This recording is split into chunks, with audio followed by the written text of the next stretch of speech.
নমস্কার বন্ধুরা, welcome to my রান্নাঘর। আজকের আমার রেসিপি মূলোর বড়া। তো আমি এখানে 5টা মূলো নিয়েছি। মূলোগুলোকে আমি ভালো করে জলে ধুয়ে পরিষ্কার করে নিয়েছি আর চোকাটাকে ছাড়িয়ে নিয়েছি। তো আমি এবারে রান্নাটাকে শুরু করব। আমি এখানে একটা গ্রেটার নিয়েছি। তো মূলোগুলোকে আমি এই গ্রেটারের সাহায্যে গ্রেট করে নেব। মূলো আমার গ্রেট করা হয়ে গেছে। এরকমভাবে মিহি মিহি করে কেটে নিয়েছি।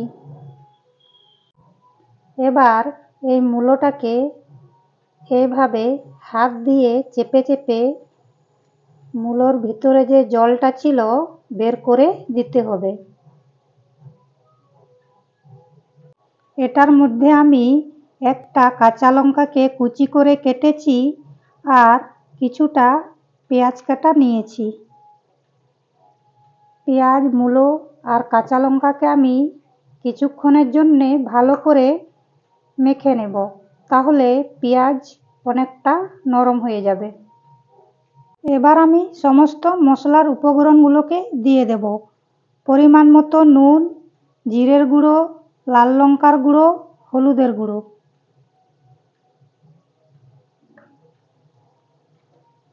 আদা রসুন কাঁচা লঙ্কা বাটা, ধনে পাতা কুচি, 4 চামচ বেসন, 2 চামচ চালের গুঁড়ো, আর দিলাম 1 চামচ পরিমাণ পোস্ত আর কিছুটা কালো জিরে। সমস্ত উপকরণগুলো আমার দেওয়া হয়ে গেছে। এবার আমি ভালো করে মেখে নেব।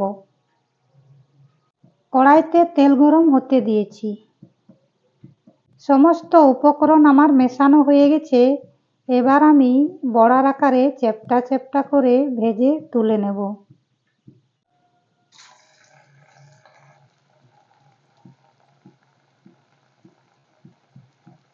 দুপুরবেলা ডাল ভাতের সঙ্গে পরিবেশন করার জন্য তৈরি হয়ে গেছে আমার মুচমুচে মূলোর বড়া।